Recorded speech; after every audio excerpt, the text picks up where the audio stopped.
Om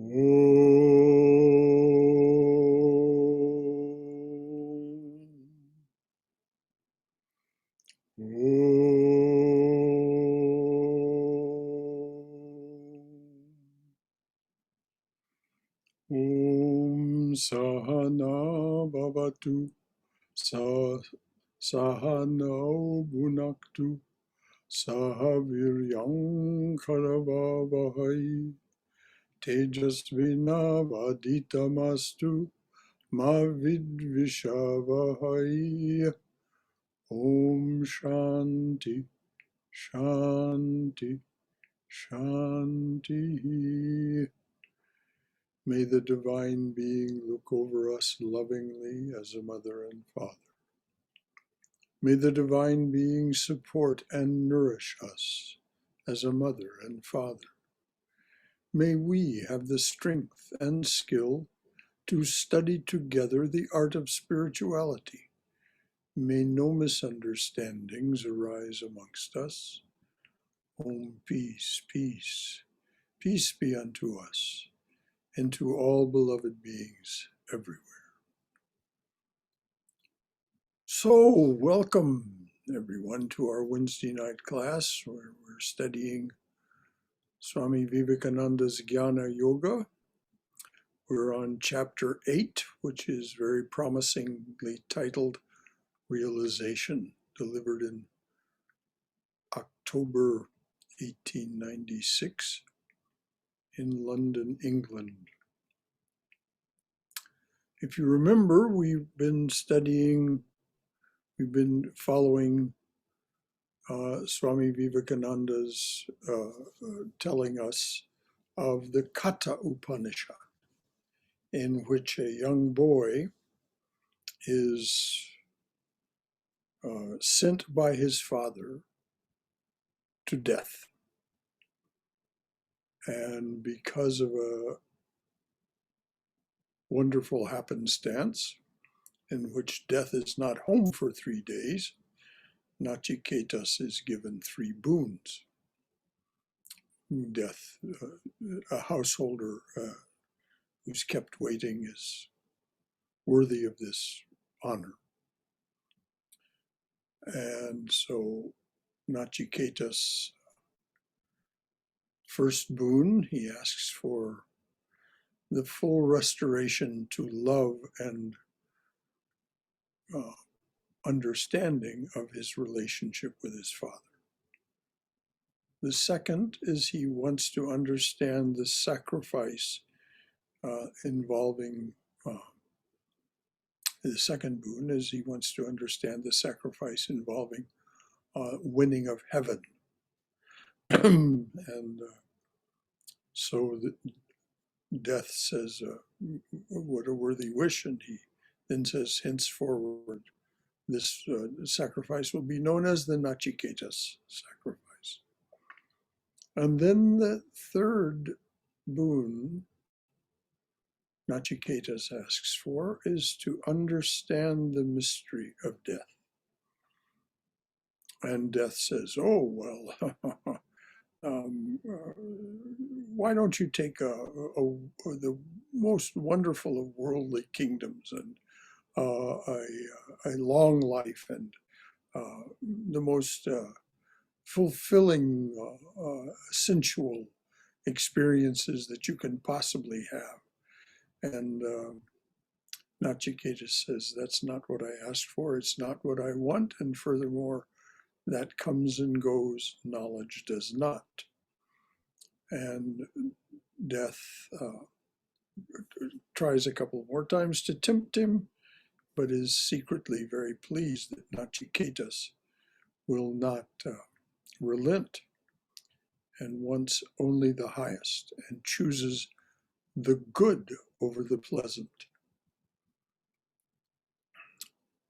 So now we'll take up where we left off with Swami Vivekananda.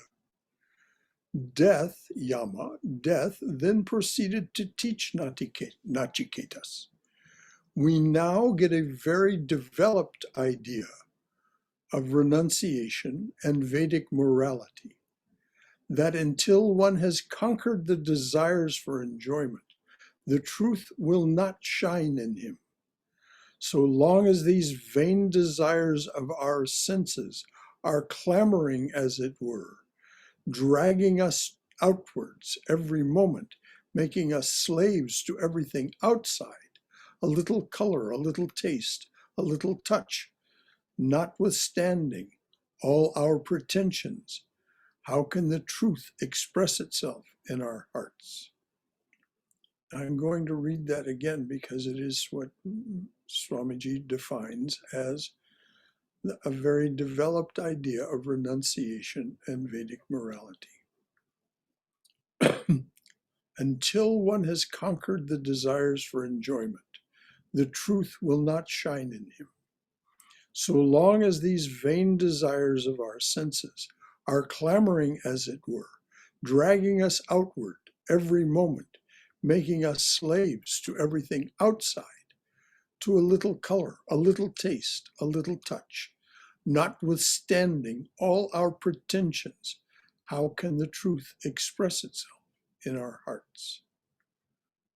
Yama said, that which is beyond never rises before the mind of a thoughtless child deluded by the folly of riches. That which is beyond never rises before the mind of a thoughtless child deluded by the folly of riches. This world exists, the other does not. Thinking thus, they come again and again under my power.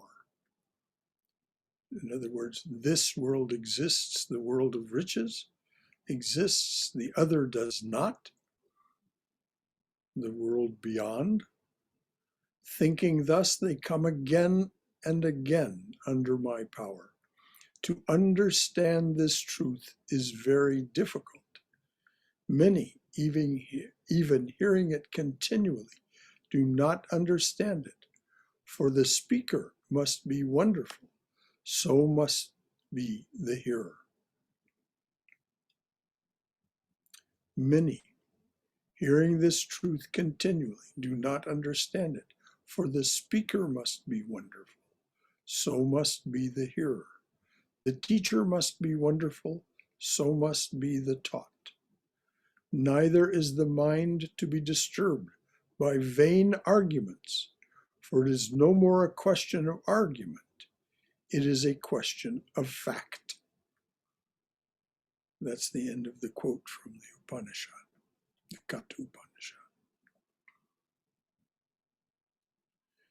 Now, having heard this definition of renunciation and Vedic morality, and Yama's narration, are there any comments or questions? This is the turning point of this talk. From here, we're going to learn how to get to that place. So let's not have any doubts or questions left, anything left unsaid.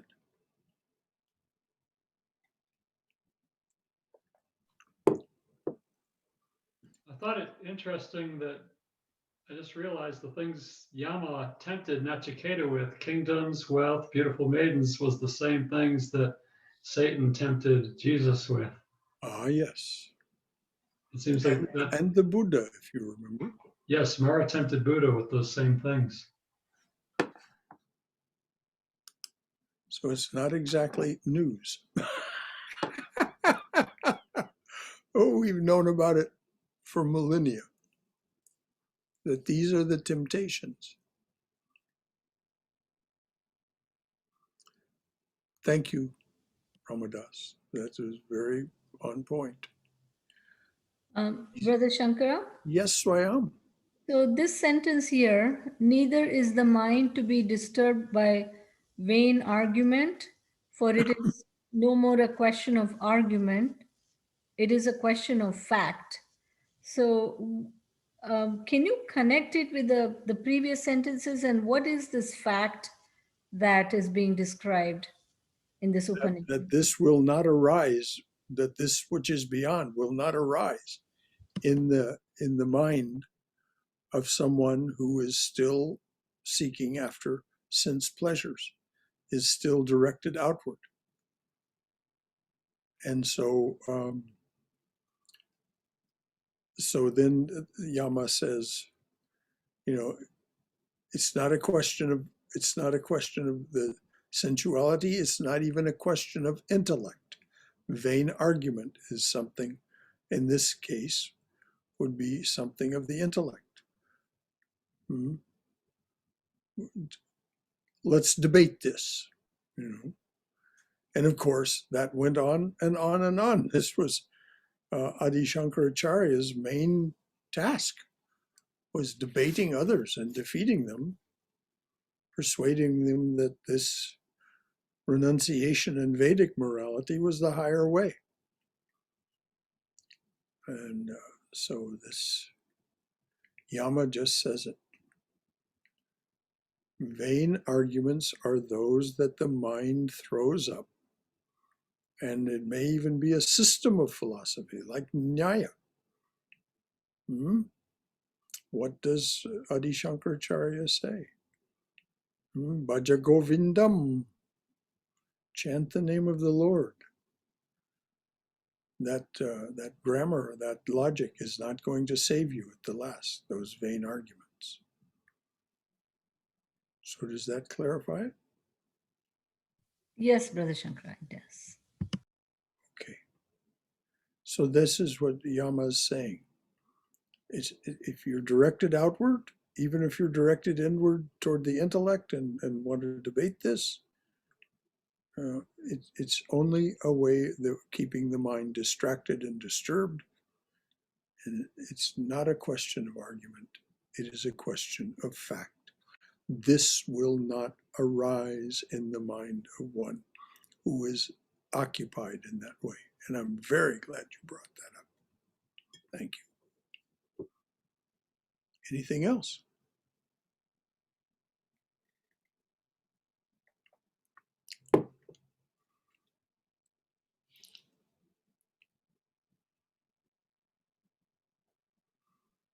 So now that was the end of that quote from Yama. So back to Swami Vivekananda.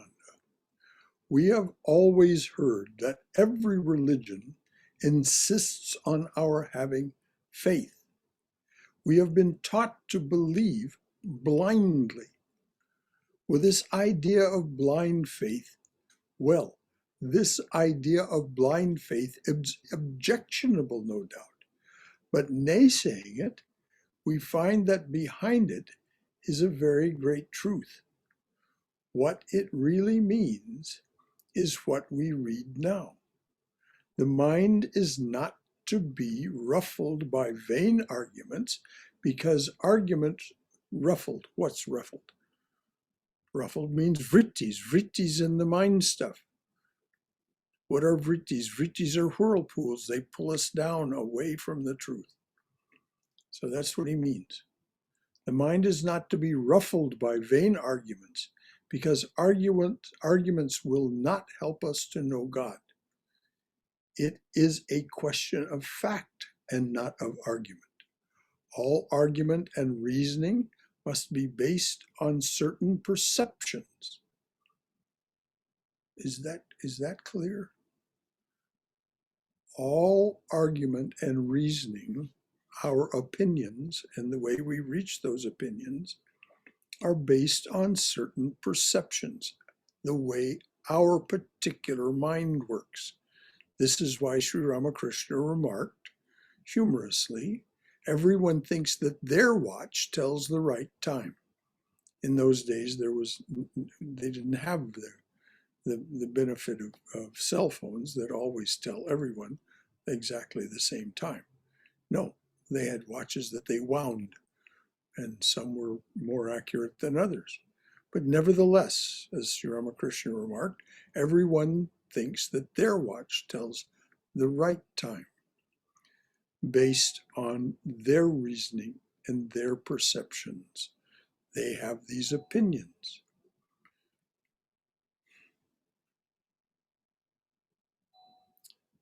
So all argument and reasoning must be based upon certain perceptions. Without these, there cannot be any argument.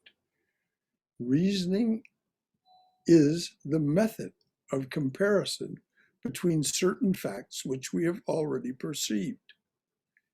If these perceived facts, now please do, let's grasp the fact that the Swami is now leading us toward how to actually do this, actually do what it is that Yama said to do, so that these ideas can arise in us. Reasoning is the method of comparison between certain facts which we have already perceived. If these perceived facts are not there already, there cannot be any reasoning. If this is true of external phenomena, why should it not be so of the internal? The chemist takes certain chemicals and certain results are produced. This is fact. This is a fact. You see it, sense it, and make it the basis upon which to build all your chemical arguments. So with the physicists, so with all the other sciences. All knowledge must stand on perception of certain facts, and upon that we have to build our reasoning. But curiously enough, the vast majority of mankind think, especially at the present time, that no sense perception is possible in religion. That no such perception, But curiously enough, the vast majority of mankind think, especially at the present time, that no such perception is possible in religion. That religion can only be apprehended by vain arguments. Therefore, in other words, there is no fact upon which you can rely. It's all based on vain arguments. Therefore, we are told not to disturb the mind by vain arguments. Religion is a question of fact. So I'm going to read that again. It's so key. Curiously enough, the vast majority of mankind think, especially at the present time, that no such perception is possible in religion, that religion can only be apprehended by vain arguments. Therefore, we are told by Yama not to disturb the mind by vain arguments. Religion is a question of fact, not of talk. We have to analyze our own souls and to find what is there. Now, how do we analyze our own souls? Over and over again, it's been said from here and discussed among us that the way to do this is to become the witness, to turn our attention inward, and in making the attempt to turn our attention inward and hold it there, we will continually be interrupted.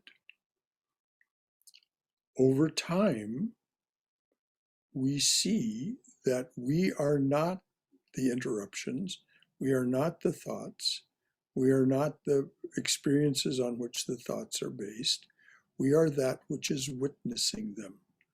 Then we can begin to analyze what it is that we're seeing. We sense the patterns of the interruptions. We sense the recurring themes of our distractions and so on. But only after we have learned to occupy that witness seat where we see what it is that is occurring in our minds and, for that matter, in our hearts.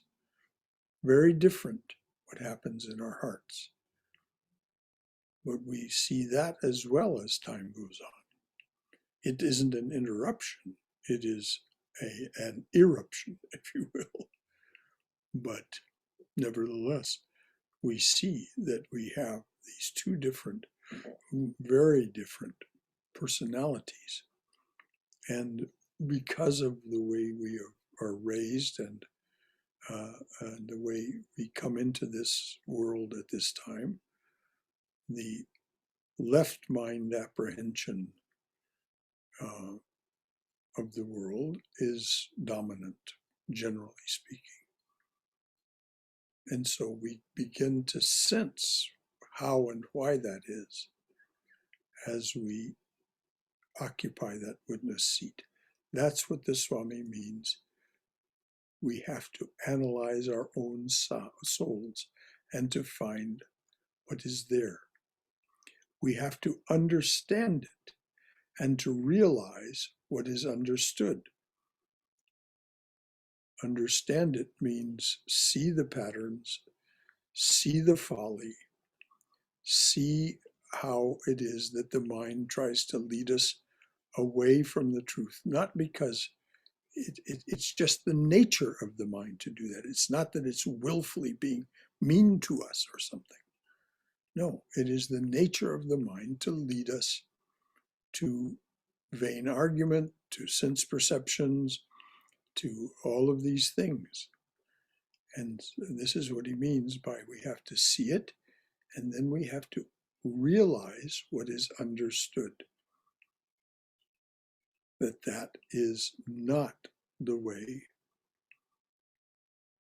for us to go forward if we are going to go forward spiritually.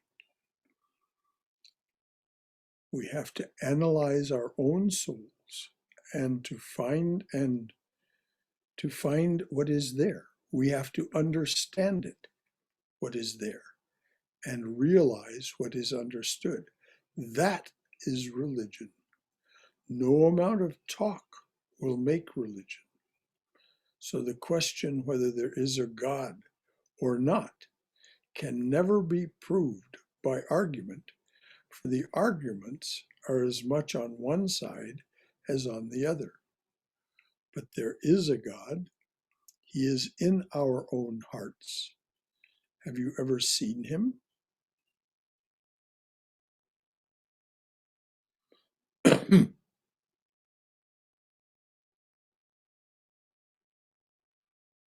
So the Swami says, this is what we, as I said, we find in contemplation, concentration, and meditation. We discover there are two aspects of ourselves. This outward drawn, guna-driven aspect of ourselves, and then that aspect of ourselves which is of the heart, which is not captured by the gunas. As Sri Ramakrishna says, it's like a 5-year-old child. And this is why Christ says to become childlike.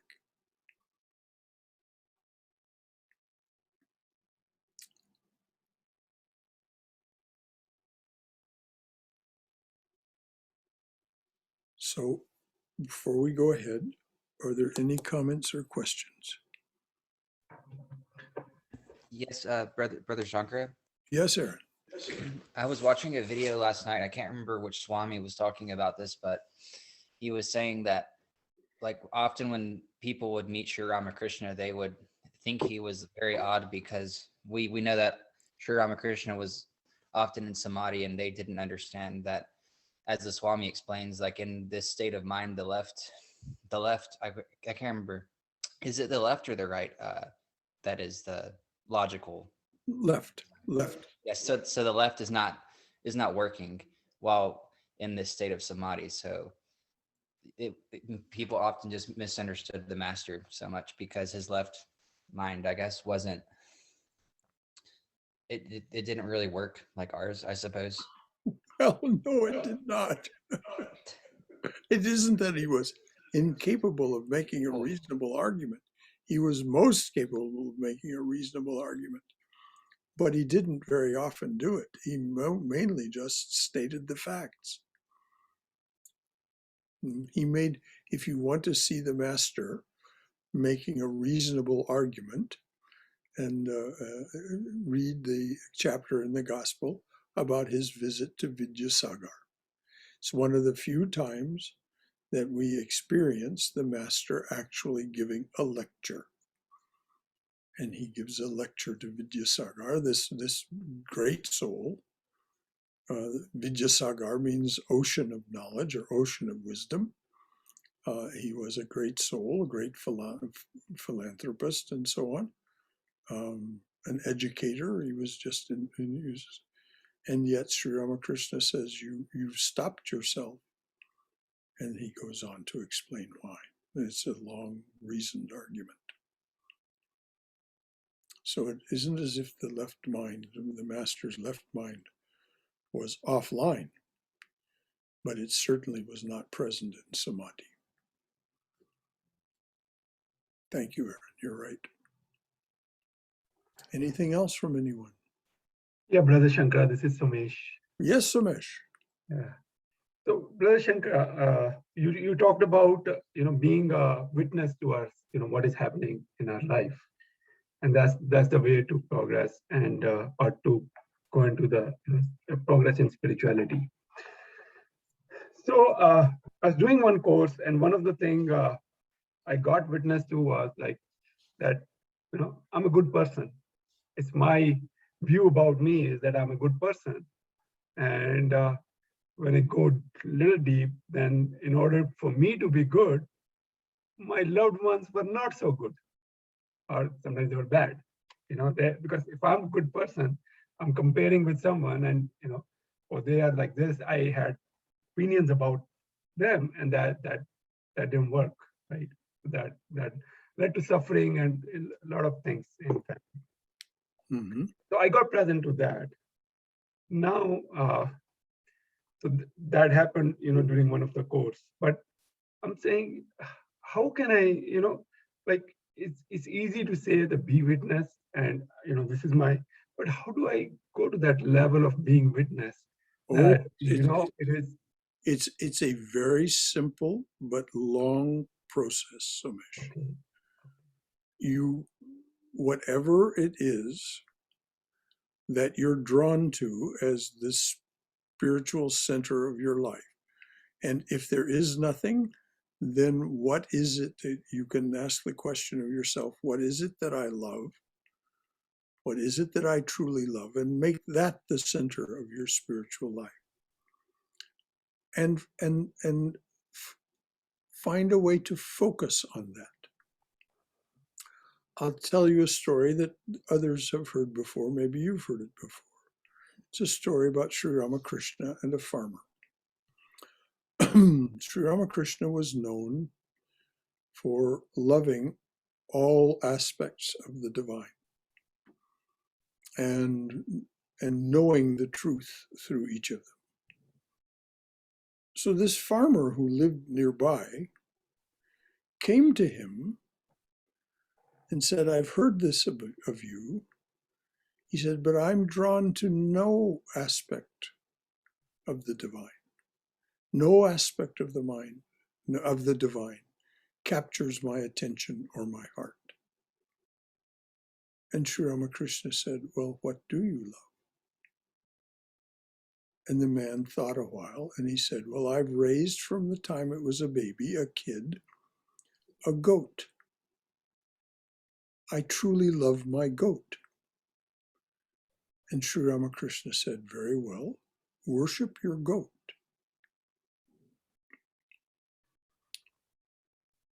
The man went away, and 3 years later he came back. And as he came into Sri Ramakrishna's presence and saluted him, tears were streaming down his face, and he said, now I understand. What did he understand?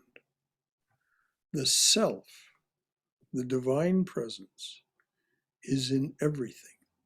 If you want to read about this, read Yajnavalkya's explanation to his wife Maitreyi in the Brihadranyaka Upanishad, the Great Forest Upanishad.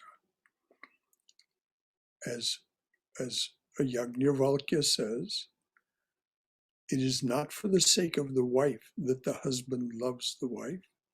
It is for the sake of the self. And it is not for the sake of the husband that the wife loves the husband, but for the sake of the self. And then he goes on with a quite detailed explanation. And in that explanation, he illustrates that everything is filled with the self. And so whatever it is that we're drawn to, we're drawn to it because it is of the self. So this is what I say, whatever you love in your life, whatever, if there is an aspect of the divine being or divine presence, form or formless, doesn't matter, make that the focus of your attention, and there are mantras associated with it and so on. If not, then do as the farmer did. Make what it is that you do love the center of your attention, but make it the center of your attention morning, and if you can, evening, but for certain morning.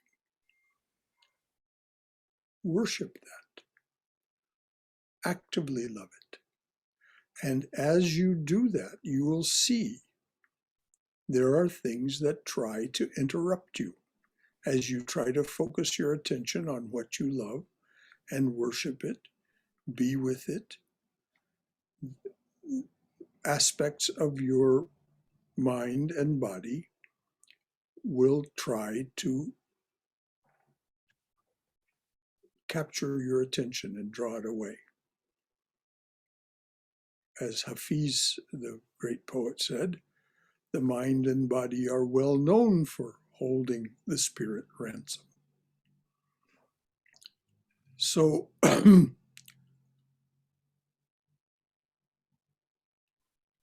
slowly and slowly, and I do mean slowly, you will see that you are that which is seeing this attempt to draw your attention away.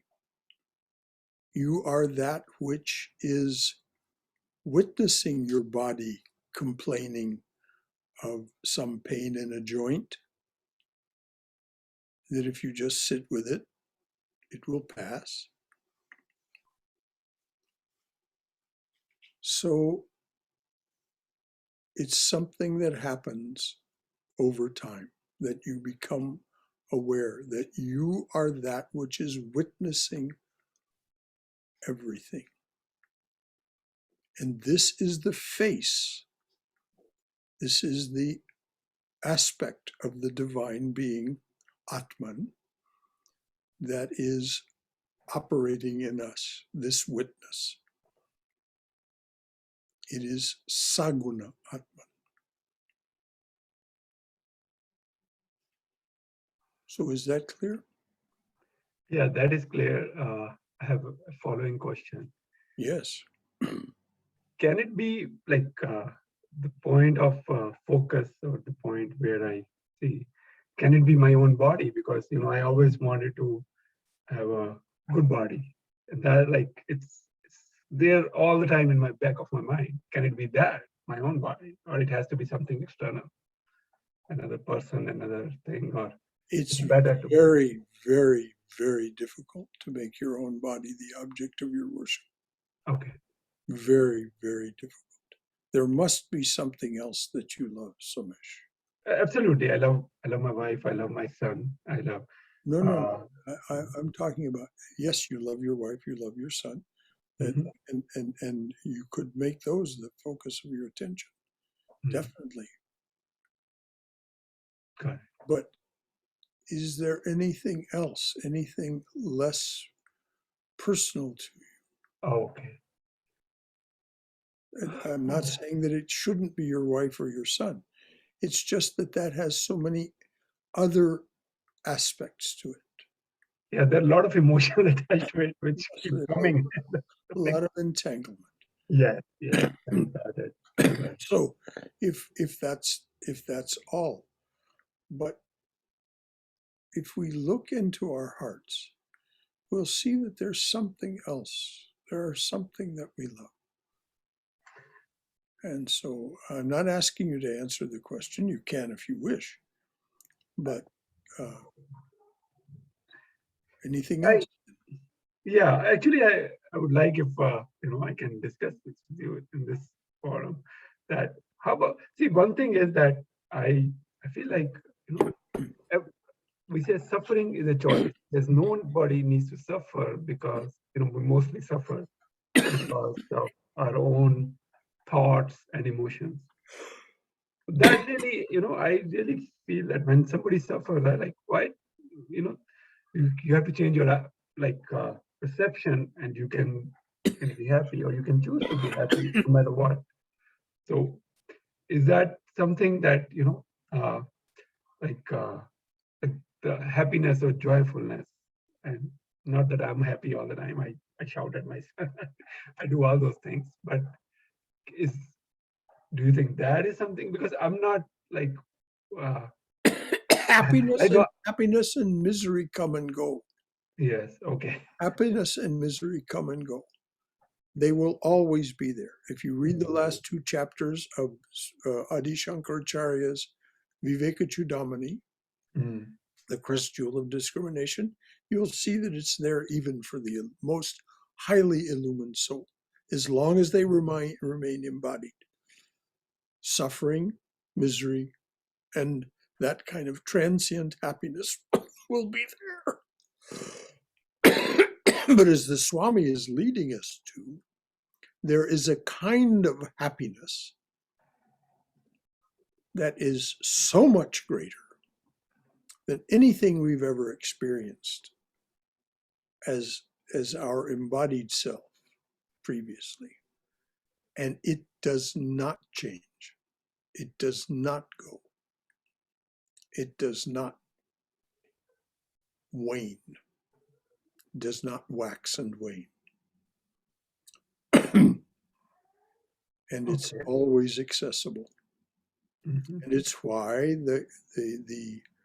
it's known that the holy people, the nuns and the monks and so on, that are truly deep in this life, you'll notice that there's an undercurrent of, you can say, bliss that comes from them.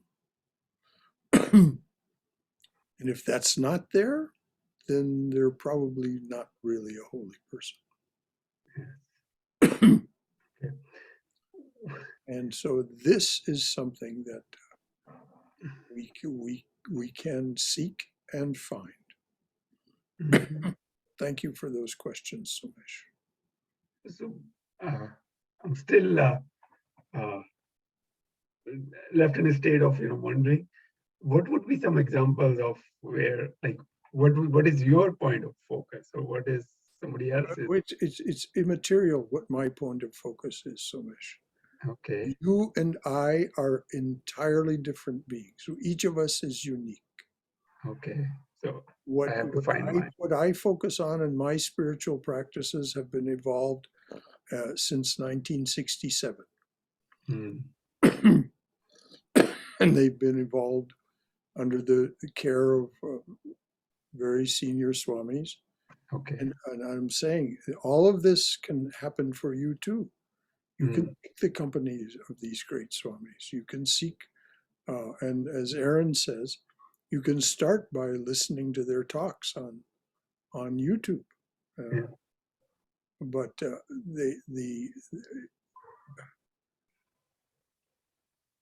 my personal spiritual practices are not germane to you. And I am not a guru. So it's not up to me to tell you what spiritual practices to follow. But if you get in contact with Swami Sarvadevananda, who is the monk in charge of this place, He resides in the Hollywood Center of the Vedanta Society of Southern California. And you can look him up online. You can call the Vedanta Society of Southern California and get yourself in touch with Swami Sarvadivananda. And he will be happy to talk with you about these things and give you personal spiritual instruction. And he won't anymore tell you about his own personal spiritual life and any more than it's auspicious for me to tell you about mine. Okay. Right. I'll reach out to him and because Please do. Please do. Swami Sarvadivananda. yeah, I found him on the web, vedanta.org/Swami Okay. Sarvadivananda. So Okay. okay. Thank you. Mm-hmm. Brother Shankara? Yes, I am. Coming back to Hafiz's quote that the mind and the body and the mind are holding the spirit hostage. Ransom, holding him for ransom. For ransom, yeah. The body doesn't mind doing, repetitious tasks every day, brushing teeth, combing hair. The mind, majority of the thoughts are recycled, but still the mind doesn't find it boring. But while sitting down to do meditation, just repeating the japa, it tends to run away. It finds it boring, or so it is. Its job is to run away. Yeah. It is a prisoner of the gunas, dear. The gunas are constantly at work, constantly touching on all your old mental impressions and awakening them as best it can, as best they can, the gunas. So it's not that there's something wrong. And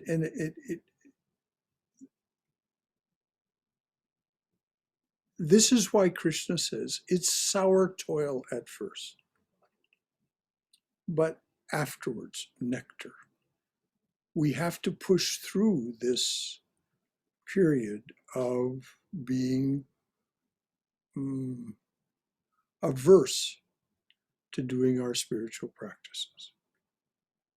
That's one of the first barriers, is that aversion to actually sitting and doing our spiritual practice.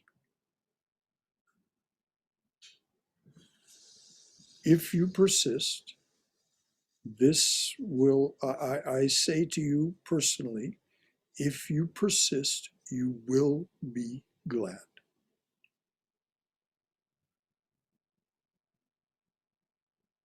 Because something changes, and what changes is you become the witness. You're already speaking as the witness when you say the mind, the one that wants to chase after this and that and gets distracted. You're watching the mind, otherwise you wouldn't know that. So you're already beginning to sit in that witness seat. Thank you. Mm-hmm. Anything else? This is good. This is what we're supposed to be doing. It's a bit comedic, isn't it, that we're just like the divine trying to witness itself? Yes, it is. As a matter of fact, if you read the poems of Tukaram, that's kind of the center of his, as that humor is at the center of his writing and of his being. What a strange thing it is. And Saint Teresa of Avila said, it's only in us as human beings. It's only in us that God is so confused that he asks questions. So, but the thing to remember is we are not other than that which is causing this. We want this. Otherwise, it would not happen.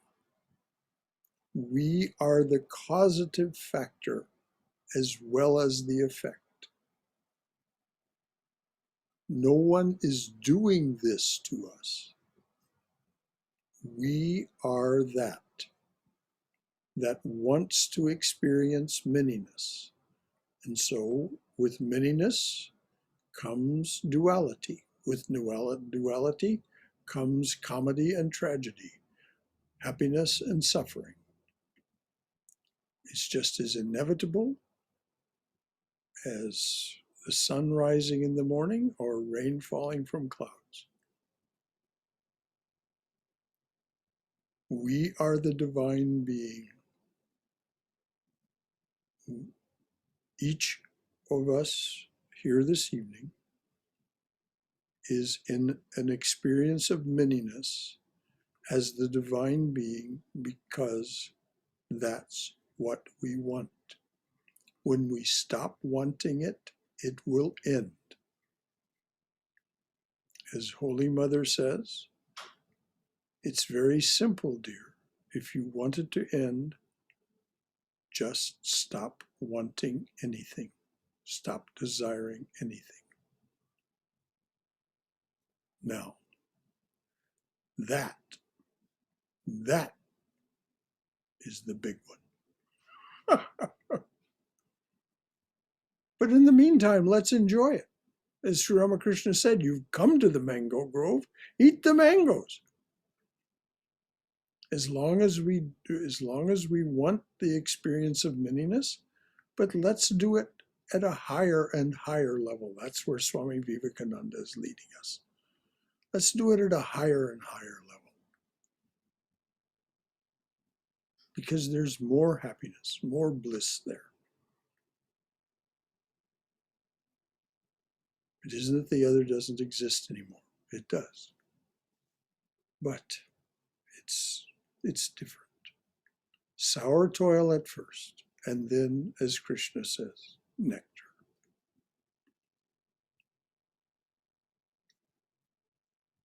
Anything else? All right, how are we doing for time?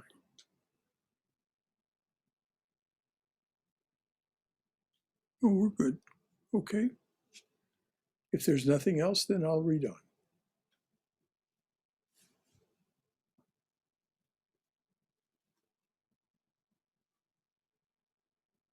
But if there is a God, he is in our own hearts. Have you ever seen him? The question as to whether this world exists or not has not yet been decided, and the debate between the idealists and the realists is endless. The debate between the idealists and the realists is endless. Yet we know that the world exists, that it goes on. We only change the meaning of the words. So with all the questions of life, we must come to facts. So with all the questions of life, we must come to facts. There are certain religious facts which, as in external science, have to be perceived, and upon them religion will be built. Of course, the extreme claim that you must believe every dogma of a religion is degrading to the human mind. The man who makes you to believe everything degrades himself, and if you believe, degrades you too. The sages of the world have only the right to tell us that they have analyzed their minds and have found these facts, and if we do the same, we shall also believe, and not before. That is all there is in religion. The sages of the world have only the right to tell us that they have analyzed their minds and have found these facts, and if we do the same, we shall also believe, and not before. That is all that there is in religion. And if you analyze the teachings of Christ or of Buddha, of Adi Shankaracharya, of Sri Chaitanya, they don't tell you to swallow any dogma.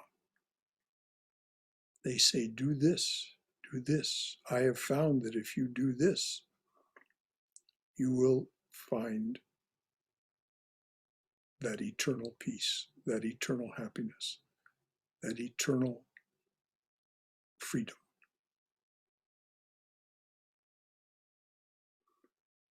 That is all there is in religion.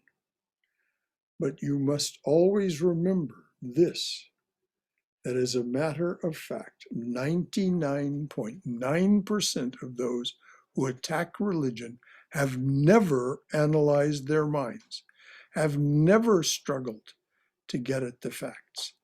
Now, notice the key phrase, analyzed their minds. Each of the 4 yogas that are taught through here, because of Swami Vivekananda having left them for us, each of these 4 yogas is a system whereby you encounter and necessarily analyze the mind. That's what the 4 yogas are. They're systems of discovering beneath all of the chatter of the senses and of the external mind, you find there's an interior mind.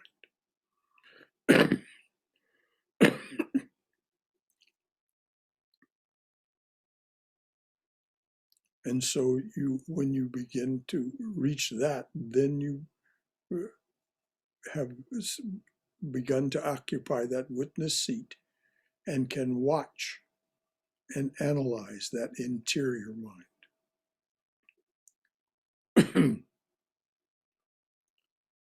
So that's what he says. 99%, 99.9% of those who attack religion have never analyzed their minds, have never struggled to get at the facts. And the facts are self-evident when you do establish yourself firmly in that witness seat. So their arguments, the 99.9%, so their arguments do not have any weight against religion, any more than the words of a blind man who cries out, "You are all fools who believe in the sun," would affect us. If a blind man says, "You're all fools for believing in the sun," would that have any effect on you? No.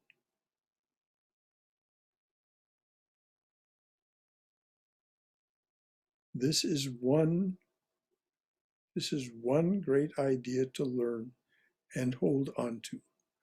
This idea of realization.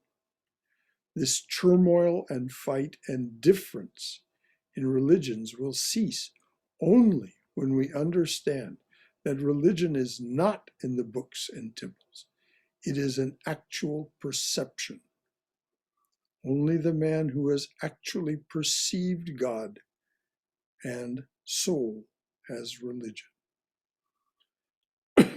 And God and soul, of course, are one thing. They seem in the beginning to be 2 things. But this is why Swami Prabhavananda says in his first instruction for meditation, the chosen ideal is you yourself, no different. Learn to feel that living presence. That's the experience that Swami is talking about. That's the realization. Only the person who has actually perceived God and soul has religion. There is no real difference between the highest ecclesiastical giant who can talk by the volume and the lowest, most ignorant materialist.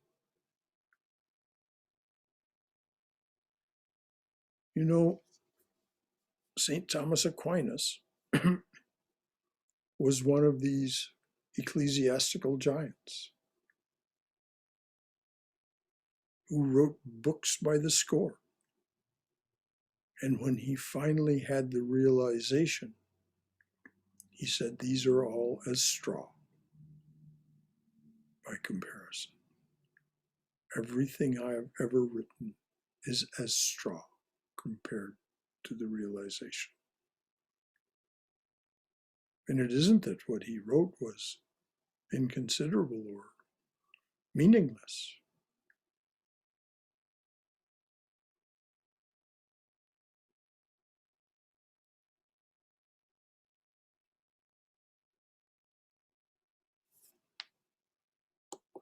Do any of you have any comments or questions about the possibility of your having realization?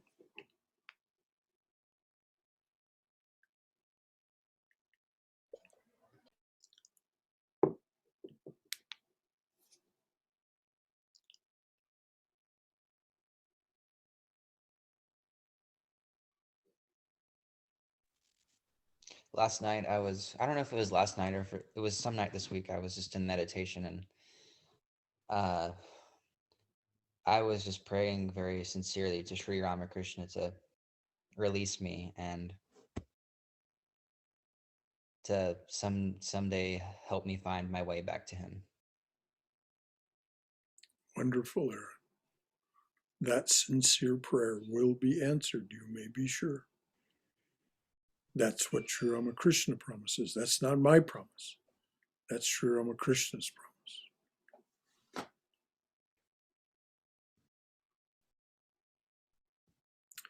Anything else from anyone about your concerns, your doubts, your thoughts about whether realization is possible for you? Brother Shankara, Rishikesh here, sir. Yes, Rishikesh. Very interesting question you ask. And I think, at different levels, I guess I'm thinking that many of us are having that realization. At the extreme level, you have deep meditation that will probably give you that realization of looking at your soul and, introspecting and being connected to the divine. And, at the other end, a simple act of kindness or some nice music or something, that will really bring out the divinity, if you will. That could be a realization for you at that moment. And sometimes a simple person might come home or meet a friend and they might narrate that experience and say, just like, Jesus Christ or Lord Buddha and all of these people, whatever they experienced at their level, they came out and said, hey, I experienced this. So I just had that thought. I mean, I don't know if this Yes, is. you're absolutely right, Rishikesh. And what did each of those great teachers say? I have done it, you can do it too. And regarding what you just said about a simple kindness or this or that, that gives us that spark, that gives us that sudden feeling of something beyond, that beyondness. One of the great orators of the world said, many people stumble across the truth and then get up and walk on as if nothing had happened. Many people stumble across the truth Yes. and get up and walk on as if nothing had happened. So when we have those epiphanies, as they're called, peak moments, whatever words you have for them, whenever we have those glimpses beyond, take a deep breath and say, what happened? What happened? How can there be more of that? And then the assertion from here is the four yogas. One, as Swami Vivekananda said, work or worship or psychic control or philosophy, one or more or all of these. Work them and be free. Take them up and be free. So the 4 yogas, you look at what each of the yogas has to offer.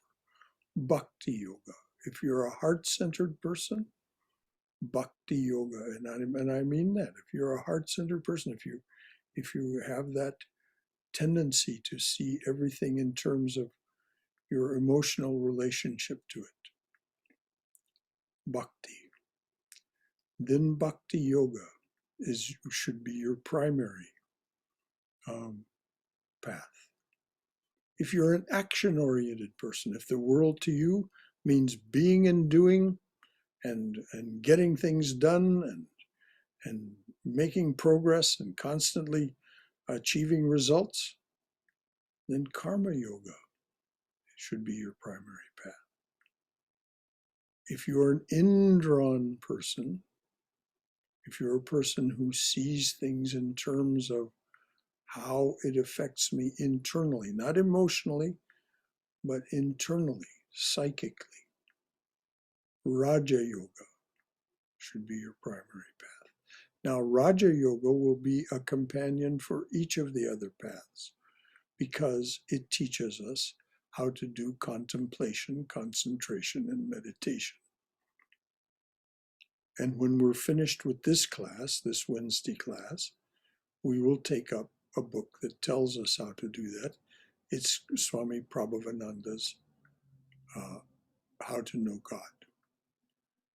It's his interpretation and commentary on, translation, interpretation, and commentary on Patanjali's Yoga Sutras, the crowning work of Raja Yoga. So that one is integral to our practice of any of the others. And finally, Gyana Yoga. How would you? Well, I'm getting there, Rishikesh. Okay, sorry. Right? The 4th is Gyana Yoga, the yoga of wisdom. Very difficult, very difficult. You have to practice from the very beginning. You have to practice detachment. And so for most people, as a path, Jnana Yoga, Advaita, in this time, Sri Ramakrishna says, this is not the time for Advaita. This is not the time for Jnana Yoga. That's what he says. But definitely it is there. And it's not something for you to think about. The truths of Jnana Yoga, of Advaita Vedanta, are very simple. Detach yourself from the world of the senses and the mind. Detach yourself from it. Annihilate it. Now just think about that. No more trips to the Caribbean.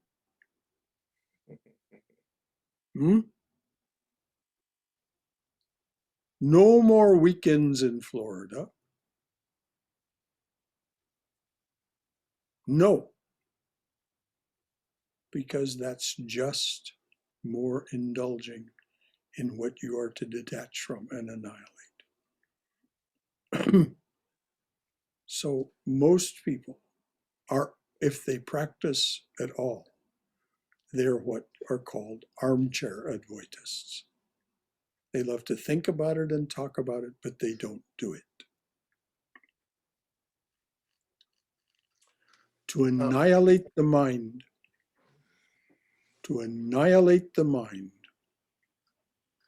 is very, very difficult indeed. Much better to sit and watch it and understand it is not me. Brother Shankara? Yes, Robert. Yes. I'd like to read something to the group. Is it long? No. Oh, good. It's Okay, go ahead. It's from the Gita Upanishad. We started out there. And this is chapter 3, the 9th verse.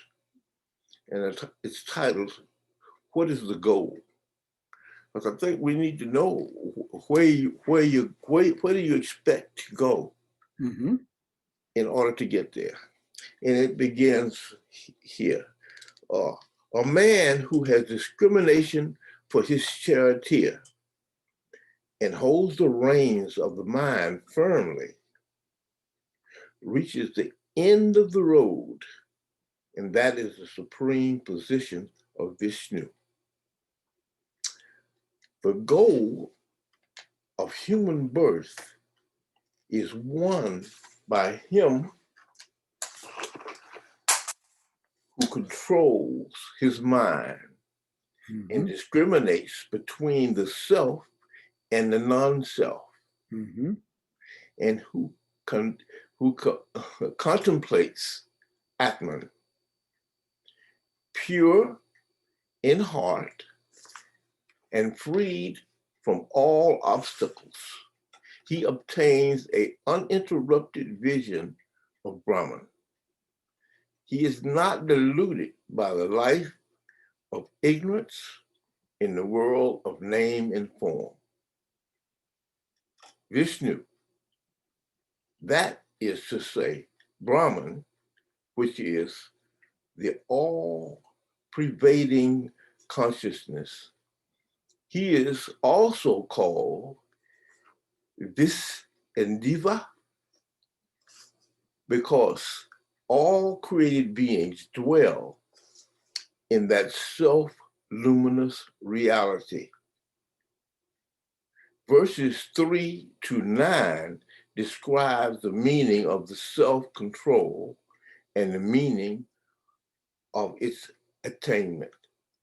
We're not reading from 3 to 9, we're just reading 9, the end of it. Good. All right. Well, but you'll notice what it is, what it says. Control of the mind. Yes. We gain control of the mind first by learning to watch the mind. Yes. And seeing what the mind is and does. Then we can say to the mind, I am going to sink below your activity into the silence. I'm going to leave you to do what you do and sink into the silence, which is what happens when we learn to practice meditation beyond simply being the witness. Thank you, Robert. That was very appropriate. Okay. It's another paragraph here. Can you go on? A struggling aspirant is endowed with body discriminative faculties, mind and senses. He is surrounded by various objects identified with the body and the mind. He cherishes desires, engages in many action and experiences their results. Thus, again and again, he assumes a body in the relative world. But in the course of time, he seeks freedom from birth and death and the suffering of life. He then practices spiritual disciplines, of which the most important is self-control. I have that highlighted. But this control does not signify modification of the body, the senses, or any faculty. All these are necessary if the man is to attain his goal, but they must be properly trained and controlled. This is graphically described by the illumination of the charioteer, which can take its rider to his destination only when it is well built, when the driver knows the way, and when the reins are strong, the horse is firmly held, and the road well chosen. The aspirant for freedom should possess a healthy body and vigorous organs, unfaltering discrimination, and an undiscriminated mind. His discrimination should guide his senses to experience only those objects which are helpful for self-knowledge. If, on the contrary, Robert, Robert, really, I don't think everyone is following you. People are leaving. So okay. I appreciate your enthusiasm for this, but you know, it's simply another way of saying what Swamiji is saying. And so,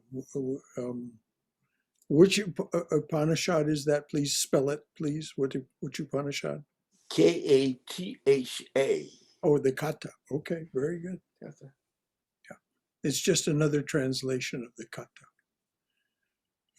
So I appreciate your enthusiasm for this, Robert, but I noticed that people were leaving, so I think we'd probably better call it a night. It's after 9 o'clock. Okay.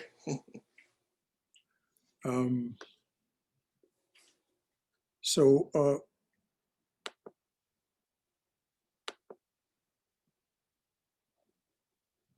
we have Swami Vivekananda's beginning to point us toward what realization is and how to get there.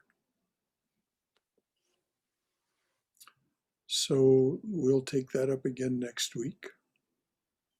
And thank you all for coming.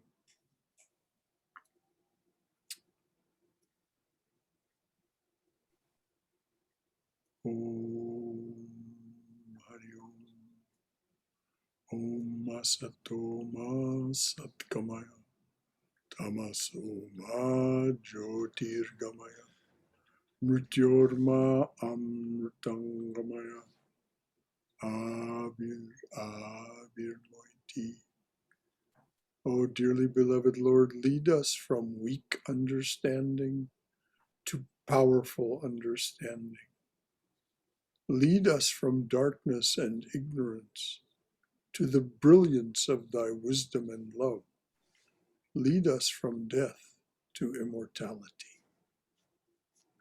Lead us from death to immortality. Light us through and through. Light us through and through with thy everlasting, shining presence.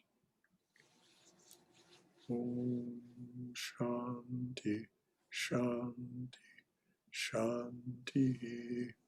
Peace, peace, peace be unto us and to all beings everywhere. May you be safe, may you be healthy, may you be cheerful, may you have peace of mind. Go forward in the loving and protective embrace of the Divine Presence. Until we see one another again, which could be as early as Saturday. And then on where we're going to study Swami Prabhupananda's book, Realizing God. And then on Sunday, the talk will be on the equations of Maya, how we get the universe. This is by a scientist and very interesting man who was a monk for 23 years, Vedanta monk, John Dobson. How we get the universe out of inertia, electricity, and gravity. The equations of Maya. So that's what Sunday's talk will be about. Hope to see you sometime again soon. Jai Shri Guru Maharaj Ji Ki Jai. Durga, Durga, Durga. Good night, everyone. Shankara. Good night. Hari Om. Namaste. Good night. Yeah.